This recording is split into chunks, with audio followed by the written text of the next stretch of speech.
Hi guys, kain na. Ayan, ito ang pambansang pagkain ng mga OFW.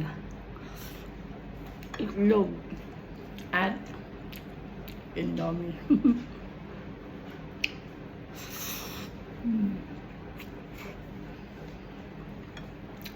So dito ako kumain kasi lalo mong alaga ko.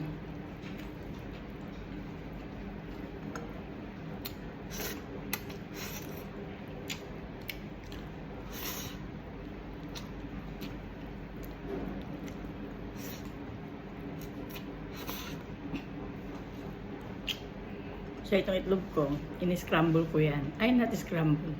Sunny side up, pero nagulo. Kaya ganyan kanya basta.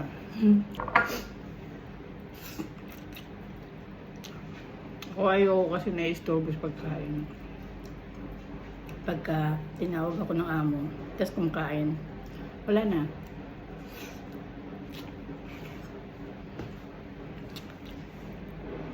Parang ayaw mo nang balikan yung pinakain mo. Pero hindi ko naman yung naranasan dito.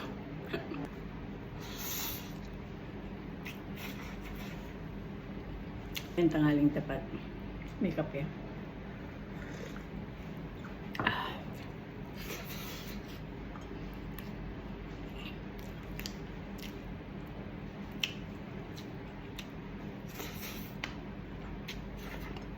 Kanin na.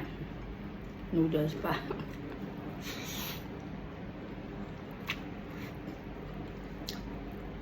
Masarap kaya ito yung ulam, di ba?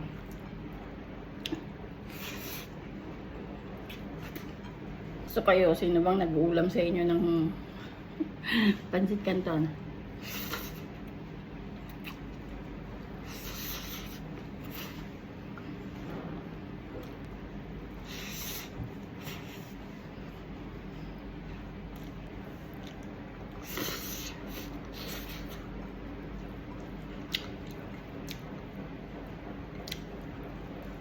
Itin ako sa rice.